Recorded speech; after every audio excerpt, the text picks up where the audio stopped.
మల్లుబట్టి విక్రమార్క చేపట్టిన peoples March పాదయాత్ర 800 కిలోమీటర్లు పూర్తయిన సందర్భంగా చర్చలలో భారీ బహిరంగ సభ నిర్వహిస్తున్నారు కాంగ్రెస్ లీడర్లు. ఈ సభకు ముఖ్య అతిథిగా హిమాచల్ ప్రదేశ్ ముఖ్యమంత్రి సుఖ్వీందర్ సింగ్ హాజరు కానున్నారు.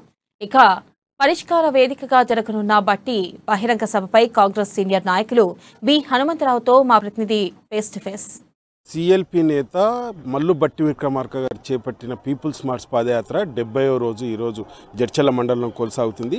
అయితే మొత్తం ఆదిలాబాద్ నుంచి ఖమ్మం మీదుగా ఈ యాత్ర 800 కిలోమీటర్లు పూర్తి చేసుకున్న సందర్భంలో నేడు జడ్చర్లలో ఒక కాంగ్రెస్ పార్టీ ఆధ్వర్యంలో భారీ బహిరంగ సభ ఏర్పాటు చేశారు. స్థానిక డిగ్రీ కళాశాల మైదానంలో భారీ జన సమీకరణ చేసి ఈ సభ నిర్వహిస్తున్నారు. అయితే ఈ సభకు ముఖ్య అతిథిగా హిమాచల్ ప్రదేశ్ ముఖ్యమంత్రి సుఖ్వీందర్ సింగ్ సుక్కుతో పాటు టీపీసీసీ అధ్యక్షులు రేవంత్ రెడ్డి రాష్ట్ర నాయకత్వం మొత్తం పాల్గొంటున్నారు. అయితే ఈ కార్యక్రమం ముఖ్య ఉద్దేశం పరిష్కార వేదికగా ఈ సభ నిర్వహిస్తున్నట్టు కాంగ్రెస్ పార్టీ శ్రేణులు చేస్తాయి. అయితే అంటే ప్రజలు ఎదుర్కొంటున్న సమస్యలపై పరిష్కార దిశగా ఈ సభ ఉంటుందని కూడా చెప్తున్నారు. అయితే ఈ సభ ముఖ్య ఉద్దేశం మరిన్ని విషయాలు కాంగ్రెస్ సీనియర్ నేత విహెచ్ హనుమంతరావు గారు మనతో ఉన్నారు. వారిని అడిగి మరిన్ని విషయాలు తెలుసుకుందాం. సార్ చెప్పండి, ముఖ్యంగా పరిష్కార వేదికగా ఈ సభ నిర్వహిస్తున్నారు. పరిష్కార వేదిక అంటే ఆయన ఉద్దేశం ఏంటంటే మల్లికార్జున్ ఖర్గే గారు సభ తర్వాత ఇది రెండో సభ. ఇప్పటికి 700 కిలోమీటర్లు నడవడం జరిగింది. అన్నీ బాగానే ఉన్నాయి.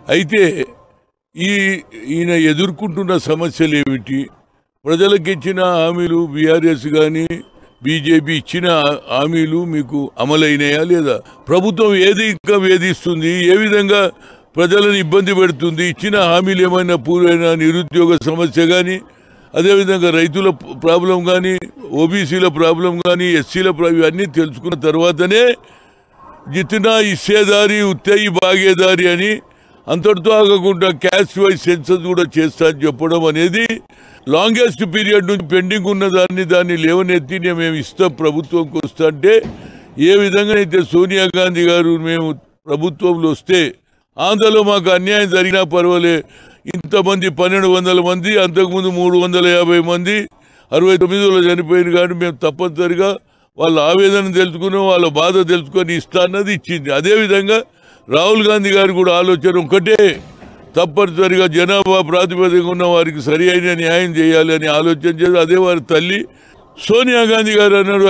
IIM all India institute of medical సైన్సెస్లో సుప్రీంకోర్టు కొట్టేసింది నో రిజర్వేషన్ అంటే, అప్పుడు నేను అర్జున్ సింగ్ సోనియా గాంధీ మేము మా పిల్లలు లోకల్ లాంగ్వేజ్లో చదువుతారు, తెలుగులో చదువుతారు, తమిళ్లో చదువుతారు, మలయాళం చదువుతారు, మాకు ఇంగ్లీష్లో జరిగే స్తోమత లేదు, డబ్బులు లేవు, ఉండదు అంటే మరి ఏం చేయాలంటే ఏం లేదమ్మా పార్లమెంట్లో బిల్లు పెట్టండి అన్నది పార్టీలు సపోర్ట్ చేసేది. లల్లు ప్రసాద్ కానీ రాజా కానీ అందరూ కూడా మమత అందరు ఇచ్చిన తర్వాతనే ఇవాళ రిజర్వేషన్ అమలవుతుంది.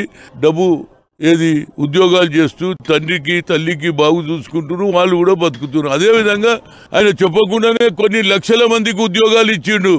సాఫ్ట్వేర్ హార్డ్వేర్ అది కావాలని ఆలోచన చేసి షాంప్ పెట్రోల్ అని పెట్టి టెలికాంని ఇంప్రూవ్ చేసిండు. కాబట్టి ప్రతి ఒక్కరి చేతిలో ల్యాప్టాప్ భుజానికి వేసుకొని పోతున్నారు, సైకిల్ మోటార్ల ఈ నడుస్తున్నారు, వెనక ల్యాప్టాప్ ఉన్నది. 50,000 నుంచి 1,00,000, 1,50,000, 2 లక్షలు సంపాదిస్తున్నారు. ఇది రాజీవ్ గాంధీ చేసింది. 18 ఏళ్ల యువకులకు ఓటు హక్కు ఇచ్చిండు, మహిళలకు రిజర్వేషన్ ఇచ్చిండు. 20 మహిళలు కూడా 33% రావాలి లోకల్ బాడీలో, పంచాయతీరాజ్ నగర్ ఇవన్నీ ఉన్నాయి. అదేవిధంగా రాహుల్ గాంధీ గారు కూడా నిన్న కాకపోయినా చూసినరా సామాజిక న్యాయం ఉన్నటువంటి వాళ్లకు అట్టడుగున ఉన్న వాళ్ళకు కూడా టికెట్లు ఇచ్చి గెలిపియాలి. వే ఉన్నది ఇవ్వాలి, ఎవరికి అవసరం లేదురా బాబు, నా బీఆర్ఎస్ వద్దు, నా బీజేపీ ఎవడొద్దు. నిన్న కాకపోయినా కర్ణాటకలో అంతకుముందు హిమాచల్లో గెలిచాము. హిమాచల్ సీఎం కూడా సుఖ్వీందర్ సింగ్ వీరభద్ర సింగ్ అనే రాజు పరిపాలించేది. అలాంటి దగ్గర ఒక పేదవాడు కూడా ముఖ్యమంత్రి అయిందంటే ఇది కాంగ్రెస్ ఇచ్చే కల్చరు, కాంగ్రెస్ ఆలోచన.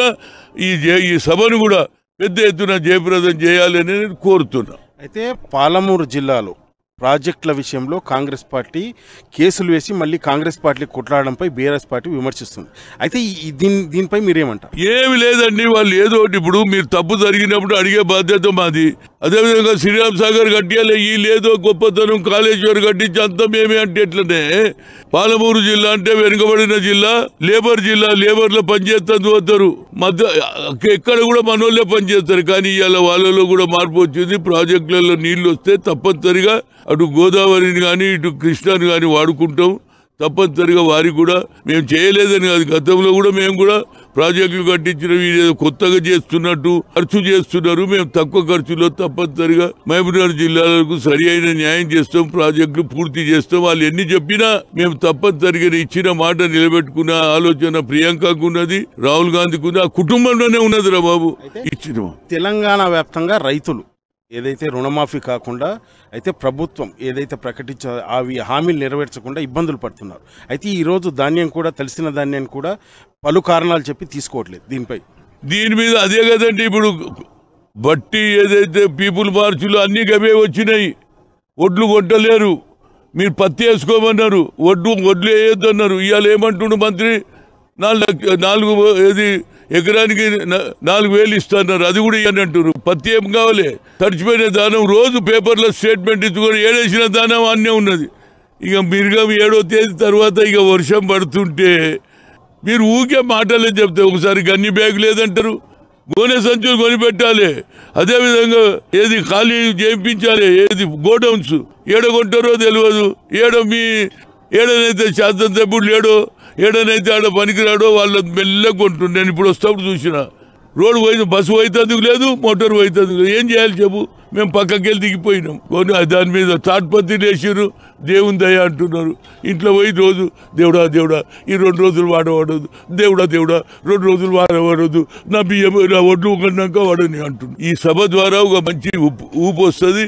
మేమందరం కలిసి ఉంటాం, కలవడానికి నా శాయశక్తులు కృషి చేస్తాం. మొత్తం మీద ఈ సభ ద్వారా కాంగ్రెస్ పార్టీ ఏదైతే పాలమూరు జిల్లాలో రైతాంగం కాలి తర్వాత సామాన్య ప్రజలు ఎదుర్కొంటున్న సమస్యలపై కాంగ్రెస్ పార్టీ పోరాటం చేస్తుందని, రాబోయే ఎలక్షన్లో కాంగ్రెస్ పార్టీ ఇదే ప్రాతిపదిక గెలుస్తుందని కూడా, గెలిచిన తర్వాత ఏదైతే బీఆర్ఎస్ హామీలు ఇచ్చిందో అవన్నీ నెరవేరుస్తుందని కూడా చెప్తున్నారు. వీడియో జర్నలిస్ట్ సినీతో ప్రదీప్, అమ్మా న్యూస్, జడ్చల్ని.